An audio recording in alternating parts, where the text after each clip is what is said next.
Olá! O programa Educação Continuada trata hoje de avaliação e a convidada é a professora Léa de Presbiteris. Essa série de programas trata das novas formas de aprender e mostra que no tempo atual o desenvolvimento de competências é o maior objetivo e desafio da educação. Na visão de Léa, a avaliação deve ter uma função mediadora para concretizar uma aprendizagem significativa. Vamos então à palestra de Léa de Presbiteris.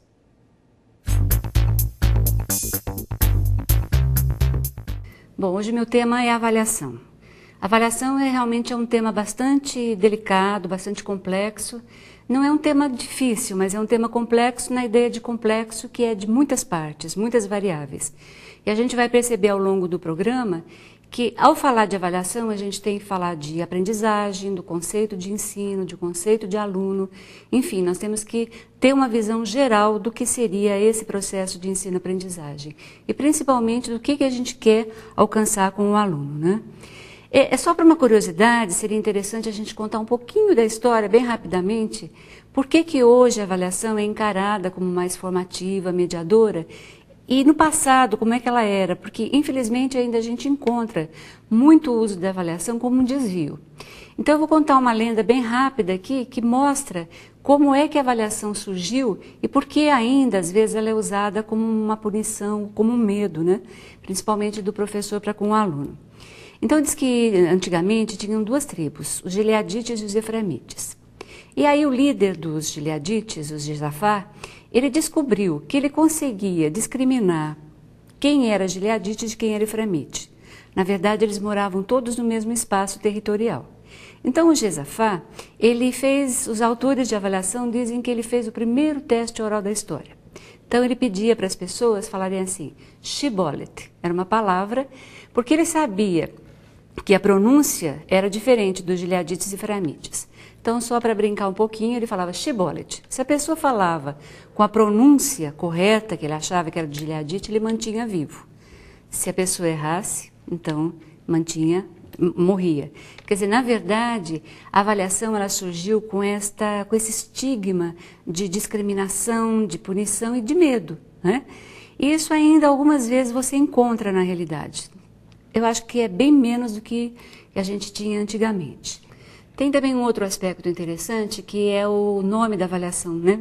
Na antiguidade ela chamava docimologia. E é interessante que não é a ciência dos doces, não. É que docimologia, em grego, dokimé quer dizer nota, prova. E aí hoje a gente ainda encontra pessoas que falam assim, eu vou fazer uma prova, como um sinônimo de avaliação. Eu estou contando essa história, na verdade, porque é muito importante que a gente perceba que a avaliação ela sofreu muitas modificações. E hoje em dia, né, o que nós vamos dizer que é avaliação, quais são os conceitos, quais são as palavras geradoras mais importantes da avaliação nos dias de hoje. Um dos aspectos mais importantes da avaliação é de que ela tem a dimensão de ensino-aprendizagem. O que quer dizer isso? Vamos traduzir um pouco essa frase, né? E que antigamente a avaliação ela era considerada mais como um final de processo, né? Então, fazia-se o processo de ensino-aprendizagem e o professor ou algum programa educacional verificava os resultados finais. Hoje a gente sabe que a avaliação ela é uma parte integrante, tanto do ensino como da aprendizagem. Por que nós estamos separando ensino e aprendizagem? É outra coisa importante, mais atual. Que a gente sabe que o ensino está vinculado a toda aquela parte externa do professor, ele dá uma boa aula, ele mediar os conhecimentos, quer dizer, tem muito do professor nisso. Mas ele não pode se considerar que ele está lidando com o outro. Então, a aprendizagem é essa dimensão que vai dar o todo do processo de ensino e aprendizagem. Eles são interligados, né? Então, vejam bem, essa dimensão ensino-aprendizagem, porque se ela está tão interligada com essa dinâmica de ensinar e aprender, ela também tem que ser dinâmica, tem que ser ativa e dar informações rápidas, tanto para o professor como para o próprio aluno, que são os dois atores principais desse projeto. Então, repetindo, a avaliação tem a dimensão do ensino e da aprendizagem. Vamos a mais um aspecto importante. Afinal, qual é o conceito de aprendizagem? O que está se concebendo como aprender? serão diferentes certamente.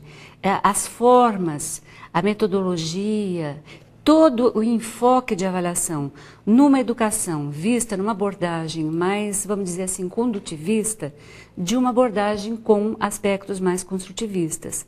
Não é questão de certo ou errado, mas é questão de foco, é a questão de base para eu entender, eu estou considerando a aprendizagem como. No projeto Lego, por exemplo, a gente percebe que a aprendizagem ela tem muito de construtivista. O aluno é estimulado a resolver um problema, ele é estimulado a fazer projetos. Então é diferente de você estar lidando com um projeto que quer apenas transmitir o conhecimento. O conhecimento ele tem que ser incorporado para ele poder servir para dentro da escola e principalmente para a vida desse aluno. Então esta ideia de aprendizagem é extremamente importante. Tem uma outra questão fundamental que é que competências, habilidades, capacidades, atitudes e valores deseja avaliar. Aqui, na verdade, eles estão todos juntos, né? Essas palavras, esses conceitos, mas a gente podia pensar que competência é ação. Então, a competência, ela reúne como se fosse um grande guarda-chuva, dentro dela, competências, habilidades, capacidades, valores, atitudes. Vamos dar um exemplo bem concreto, né? Imagine que você tenha um médico ou alguém da área de saúde. Essa pessoa tem que ter competência de administrar um medicamento, uma enfermeira, por exemplo. Esta é uma competência importante, porque ela vai administrar o medicamento para um paciente. Nesta passagem desse medicamento, ela tem algumas atitudes, por exemplo, imprescindíveis. Uma enfermeira, ela vai dizer para o paciente os efeitos colaterais do remédio, quer dizer, ela tem que informar, ela tem que ter um respeito com aquele que ela está lidando. Então essa é uma atitude que implica no quê? Num valor, e o valor dela é de respeito para com o outro. A habilidade, evidentemente, ela vai ter com a manipulação da injeção, né? Ou se for um medicamento por injeção, ela vai ter a necessidade de manipular uma habilidade motora. Então vocês percebem que a competência, ela é uma ação, mas ela é uma ação consciente, não é uma ação assim aleatória. Ela vai envolver habilidades, atitudes, valores e capacidades, principalmente do pensar, que hoje me parece que a grande volta à ideia de Vygotsky, do Piaget, da necessidade do aprender a aprender, né? A gente vai conseguir generalizar melhor, vai conseguir melhor o desempenho se a gente aprender a regra geral para depois especificar em outras situações. Outra questão também que é candente é que neste propósito, né, de ensinar a pensar, de ajudar a aprender, a avaliação ela vai ter que ter outro papel dentro do processo de ensino-aprendizagem. Por isso que a gente diz que hoje a avaliação tem que ser formativa, formativa de formadora, formadora e mediadora. E a gente vai falar ao longo do programa por que mediadora. Não é uma mediadora tipo facilitar a aprendizagem, mas é uma mediadora no sentido de verificar os problemas, intervir para melhorá-los. Então a avaliação ela tem um papel muito fundamental, porque ela vai ser processo e produto. Muito mais processo no sentido de sempre estar provocando uma mudança e uma melhoria, tanto do professor como do aluno. Léa de Presbiteres fala agora sobre as 4 competências, que são os pilares para a atual educação dos jovens. Essas competências são também os pressupostos do projeto Lego. Vamos ver quais são, então, essas competências. Quando a gente fala de competência, se vocês forem olhar assim, muitos projetos, cada um designa de alguma maneira. Tem alguns projetos que falam, alguns programas, projetos falam assim, competências, outros subcompetências, outros falam de capacidades.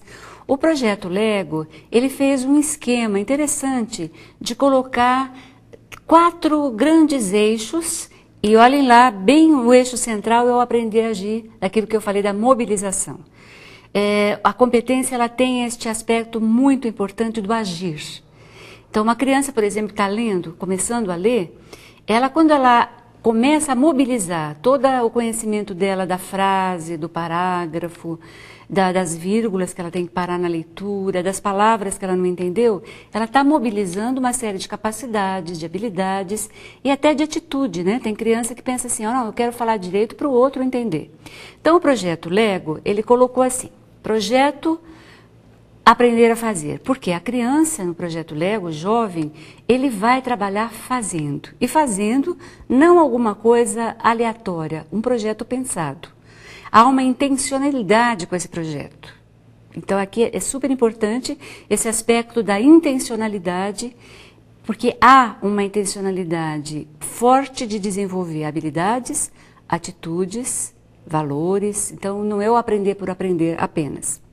Outra dimensão fundamental é que este aprender por projeto nos leva a um princípio fundamental do construtivismo, que é resolver situações-problema. E aí, quando a gente resolve uma situação-problema, eu acho que não só a criança, nem só o jovem, o adulto mesmo, ele se sente muito estimulado, é um desafio. O Piaget colocava muito bem isso, né? Causa na gente um conflito cognitivo. Causa uma desestabilização para que a gente possa aprender o novo. Outra dimensão fundamental da competência do Lego é que para tudo isso você também tem que ter qualidades pessoais. Quais seriam essas qualidades pessoais? São muitas. Vocês vão aprender durante o programa. Uma, por exemplo, a iniciativa, a cooperação, a solidariedade. Trabalhar hoje em dia requer muito essa ideia do grupo, da equipe. Cada vez mais, a gente pensa que o trabalho ele é um trabalho coletivo. Principalmente na escola, a gente tem o trabalho interdisciplinar. Os professores se ajudando nas suas áreas diferentes de atuação. E a criança precisa perceber essa inter-relação de cooperação entre as pessoas para realizar um bom trabalho. E o aprender a conviver, que para mim assim é básico. Não adianta uma pessoa ter uma competência técnica maravilhosa, é um especialista, é um doutor na área, mas às vezes ela não sabe conviver com o outro. Não é uma afetividade pura e simples, não. É ter uma ética, ter procedimentos éticos para com o outro. Quer dizer, mobilizar suas competências para transformar uma situação não só de trabalho, mas da sociedade. Então, essa ideia de competência, ela tem uma visão um pouco mais ampla, que é a gente transformar a educação numa educação melhor, inclusiva, de qualidade e, por consequência, uma sociedade mais justa, né, onde a gente tenha mais oportunidades. Depois de apresentar os tipos de competências, Lea de Presbiteris fala de avaliação. Mas como avaliar? A avaliação deve integrar as várias facetas de formação do aluno. Como parte do processo, deve considerar que o aluno está em constante transformação. É um desafio. Vamos às explicações? Agora a gente vai entrar assim, em algumas dicas, né, de como a avaliação deve abarcar toda essa mudança do próprio conceito de aprendizagem. Não é bem uma mudança, né? É uma revitalização de ideias que já existiam, mas que agora surgem com toda a força. Por quê? Porque hoje a gente sabe que o uso da informática, de símbolos, exige um pensamento mais abstrato, né? Todo esse mundo aí digital está exigindo da gente outras capacidades, não só da criança, mas de nós adultos, né? A entender um pouco essa coisa do virtual, etc. Então, o que teria, né, como importante na avaliação? A avaliação deve ser mediadora da aprendizagem. Mediadora no sentido de que ela vai se colocar dentro do próprio ensino, porque uma avaliação mediadora ela exige um processo de ensino-aprendizagem mediador. Vamos traduzir o que seria isso, né? O que é mediar? Mediar, muita gente confunde mediar com facilitar. O mediar requer uma intenção do professor. Qual é a intenção? É que competências que ele quer desenvolver com o seu aluno. No Lego, isso fica muito claro na proposta pedagógica. Qual é a intencionalidade? Fazer a criança naqueles eixos que a gente já disse. Aprender a pensar, aprender a conviver, aprender a fazer e aprender a ser. Então, há uma meta, há uma intenção. Reciprocidade.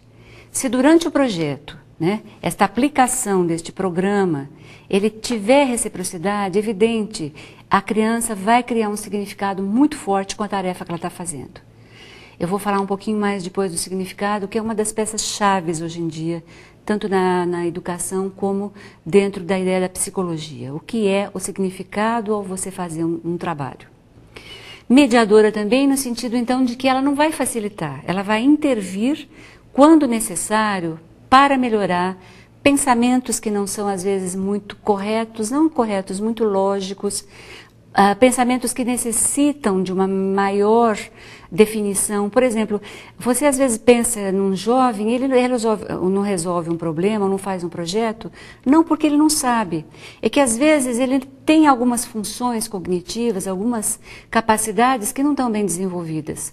Não porque ele seja menos inteligente, mas porque essas capacidades elas são desenvolvidas ao longo de um processo de vida e que às vezes até você não é submetido à necessidade de tê-las. Então, por exemplo, um jovem, às vezes ele erra num problema porque ele não leu o problema, ele não entendeu o problema. Ou ele é muito impulsivo, ele lê rapidamente e já quer partir para a ação, né? A criança, ela tem, por exemplo, saber as palavras, né? A conotação de algumas palavras. Então, a criança é interessante, né?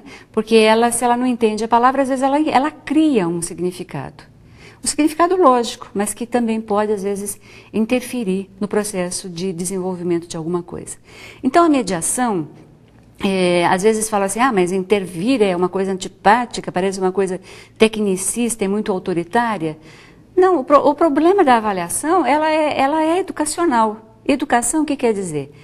Conduzir para fora. Né? Levar a pessoa a mostrar o seu potencial.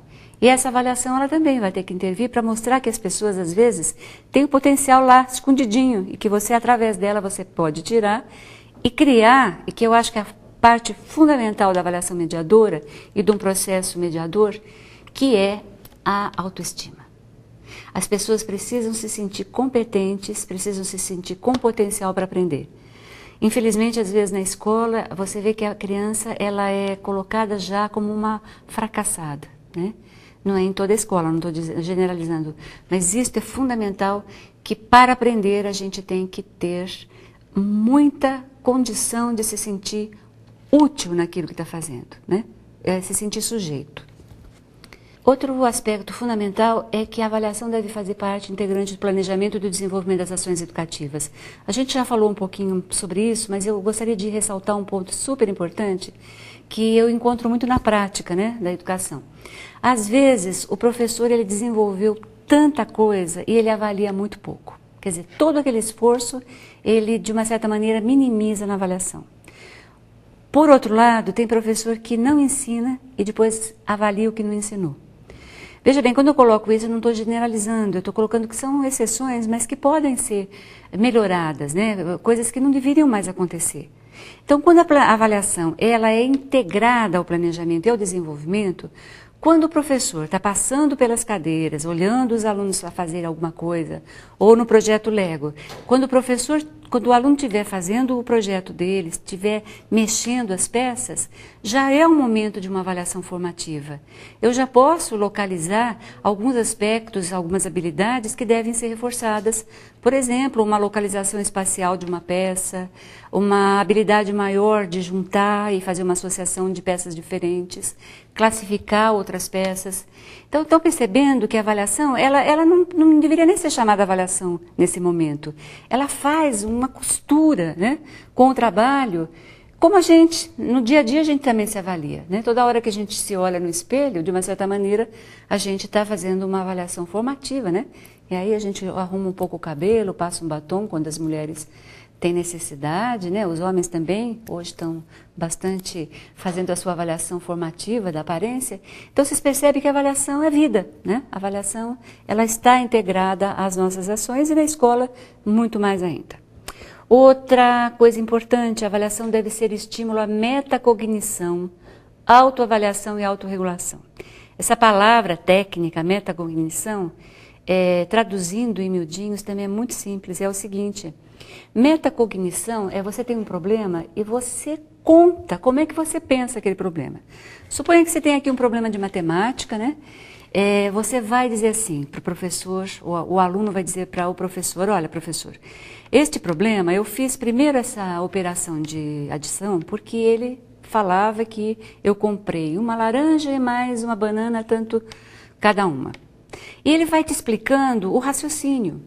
Isso é considerado metacognição porque às vezes o resultado do problema sai errado não porque o aluno não sabe, mas porque ele não desenvolveu algumas habilidades de processo que são fundamentais, né? Não só na matemática.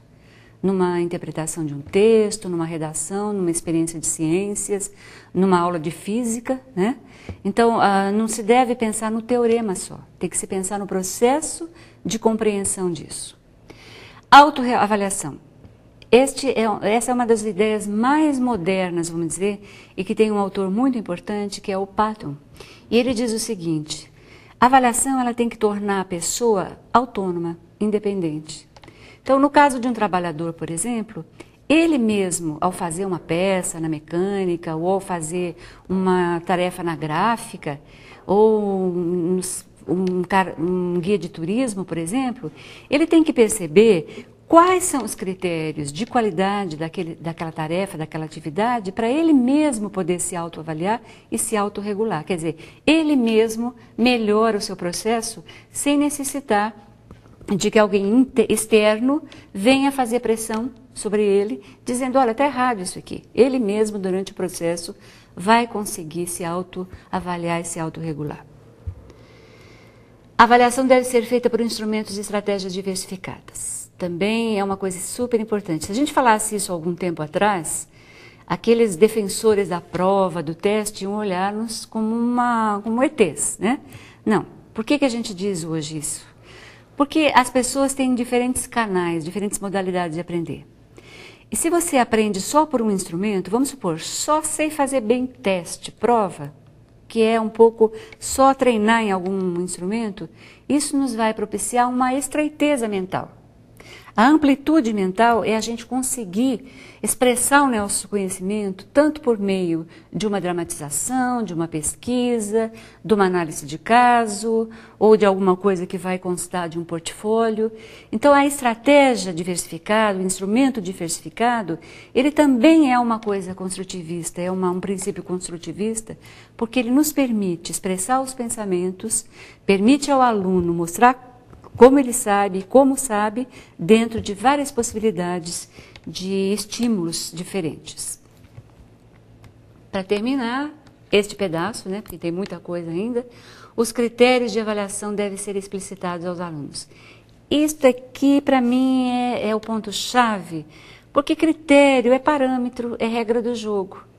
Quando você entra dentro de um trabalho educacional, isso tem que ficar muito claro para o aluno. Olha, você nessa redação, por exemplo, você vai ser avaliado na clareza, na coerência, explicar o que é isso. Porque clareza, o que significa? Para um professor, às vezes, clareza é fazer a letra bem feita, mas para o outro, clareza é encadear os parágrafos, as frases, colocar a pontuação. Então, numa escola, seria tão importante que vários professores da mesma área pudessem trocar, pudessem dizer assim, gente, que critérios que nós vamos avaliar os alunos e contar depois para eles. Porque se a pessoa sabe os critérios pelos quais ela vai ser avaliada, evidentemente há uma transparência maior, capacidade de negociar, porque os critérios podem ser mudados, por que não? Eles não podem ser mudados a todo momento, né? A regra do jogo não pode estar assim tão variável, mas o critério ele tem que ser compreendido.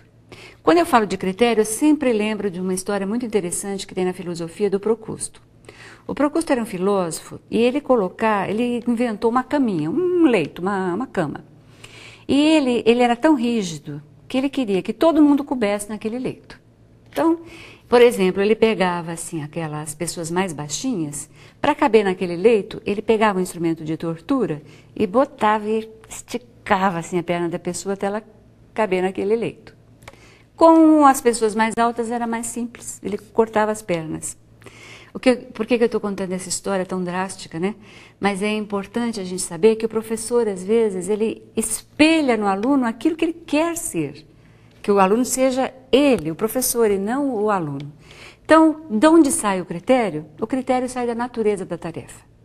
Quando uma tarefa do Lego, por exemplo, necessitar de toda uma montagem que envolve matemática, envolve um princípio de física, evidentemente, esses critérios têm que mostrar isso. Tem que estar muito claro para o aluno todas essas nuances pelas quais ele vai ser avaliado. Nossa convidada, Léa de Presbiteris, falou nesse programa sobre competências e habilidades e sobre formas e critérios de avaliar. No próximo programa, Léa destaca a importância da autoavaliação e do significado que o processo de construção de atividades adquire para o aluno. Fala também sobre o portfólio, que permite ao professor uma visão ampla e integrada da formação do aluno. Até a próxima semana!